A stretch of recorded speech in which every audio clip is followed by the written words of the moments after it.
আমায় একটু জায়গা দাও মায়ের মন্দিরে বসি মায়ের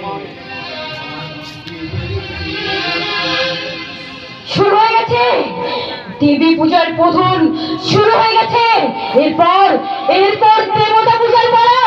তাই আমি শুরু করেছি আমার প্রতিশোধের খেলা। বরদা বরদা ও বরদা,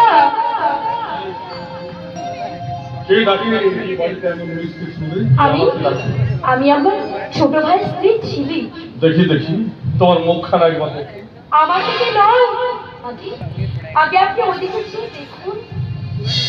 আমি অনাহুত একজন, আমি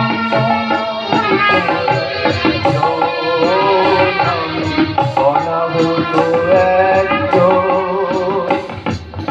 অনেক দোষীতে দোষী, আমায় একটু জায়গা দাও মন্দিরে বসি মায়ের মন্দিরে বসি। আমি কি স্বপ্ন দেখছি? না দাদা না, তুমি স্বপ্ন দিয়ে দেখছো না। তুমি আমি আমি বৌদির কাছে আমার সব পাপ মুক্ত করে আমি প্রায়শ্চিত্ত করে নিয়েছি। এবার এবার তুমি আমাকে প্রায়শ্চিত্ত করে আমাকে জীবন যন্ত্রণা থেকে মুক্তি দাও দাদা। দাদা ভাই, দাদা অল্পনা অল্পনা দেখো, অল্পনা দেখো, আজ আজ বিপ্লব স্বাধীনতা পেয়ে গেছে আর আমি কাউকে ভয় করি না। অল্পনা, কাউকে ভয় করি না আমি।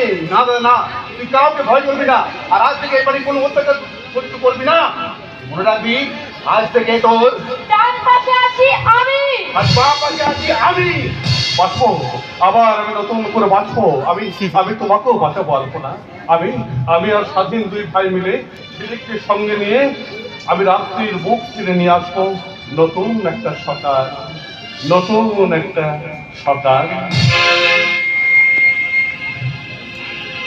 লেগেছে লেগেছে বিপ্লবের বন্ধ চেতনায় আজ বিদ্যুতের ঝিলিক লেগেছে।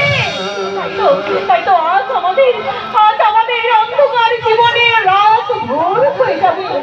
যে কাজ এতদিন আমি করতে পারিনি, সেই কাজ আজ ঝিলিক এসে করেছে। তাই তো এই মুহূর্তে মনে হচ্ছে আমি চিৎকার করে সবাইকে বলি, আমি অন্ধ নই, আমি সব দেখতে পাই। আমি অন্ধ নই, আমি অন্ধ নই। কে যেন আসছে?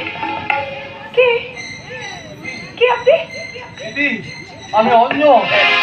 অর্জুন, আবার আবার তুই এসেছিস?